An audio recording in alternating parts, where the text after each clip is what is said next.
We got rain for the second day in a row after not having rain for 3 weeks. Let's go see the effect. Oh, everybody's standing up tall and happy.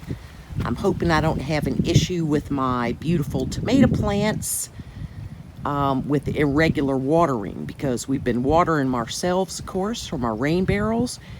But for 2 days of getting rain, I hope doesn't traumatize them. Because Lord knows I need to can some tomato sauce. There's my groovy little squash that I just made squash casserole on. Got lots of flowers around the edge. And the bees and the butterflies have been here.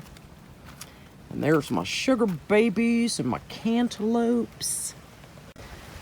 My little Meyer lemon, some canna lilies. And then here's our more recently red bell peppers, some more tomatoes, bell peppers. These were planted later, and of course some cucumbers. Oh yeah, looking good. Let's go see Fern's garden. Here is Fern's enclosed area. And down here at the back, he's got lots of stuff. He's got satsuma orange, a fig, and a large lemon, Meyer lemon. Oh, he's putting up a little trellis. Oh, this is new. For his blackberries. His beans are producing like crazy. Oh yeah, he's looking good in there. We have to keep this netted off because of crazy birds, fun birds, and squirrels and rabbits. The hose you see in there is what he waters it with.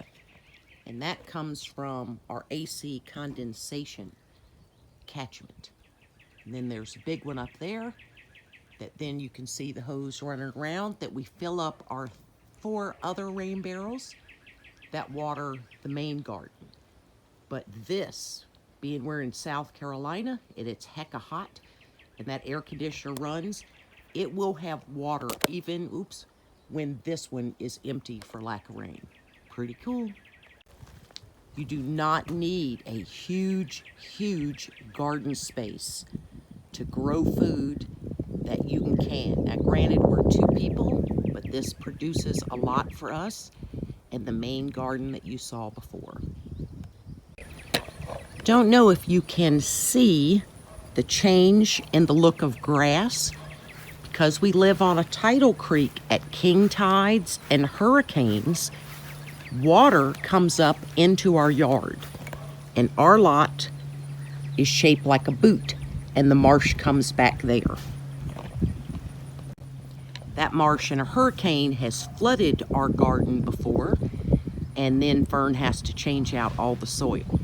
So even though we have a lot of area, we have too many deer, and even if we plowed this in, once that marsh comes into our yard, it would not be a safe area for our good area, productive area for our growing food. So that's why we have 2, this main one, and then the one you saw that we call Fern's Vineyard. So please don't be deterred if you don't have a huge area to grow your food in. You can do a lot in a small space. And we're feeding 2 people and canning. If I can do it, you can do it. And we do it by the knuckle dragging method. Keep it simple, silly is how we roll. Fern elevated our rain barrels so that we get some pressure as they come down through hoses into our garden. Handle there up me, the little handrail for me to hold on to. And a simple greenhouse behind it. You don't need a huge area. If you have one, it is a heck of a bonus, but this serves us well. Here is our little dock and what Fern built so I could launch my kayak safely. I am 65 years old and I get in over there. So this is the marsh that will come up in our yard on occasion, and certainly when we have hurricanes. But we love it here. So we're able to grow food and we're able to catch food. Sea trout, Red drum, I am the red drum whisperer, just out in the kayak or just off of my dock. We can catch it out here and we can grow it in our garden, and we can preserve and can it. Here is what I was saying. The marsh comes in, we're like a boot, and it can go completely around, and it will flood our driveway in a king tide. There are our solar panels on our roof, and what you cannot see is two that are hot water panels with two large water heaters inside. So we do not get an electricity bill. We're able to sell, we generate more than we use, so we sell it back. So with well, septic, and solar, we get rid of those very large bills we've had in the city previously with sewer fees, water, and electricity. And there's my little Camp Chef Explorer where I water bath can in the summer. It is fantastic. Had great reviews from canners on Amazon, and that's where I got it. And I've been here 10 years, so I've now had this 16 years, I think. Fern has painted it with that high temperature paint, and it works great. And then there's Vern's Manly Grill.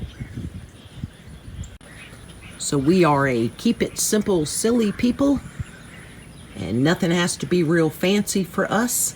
And I catch plenty of blue crabs out there, holy cow.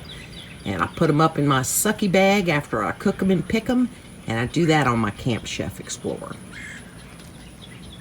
This is our jam.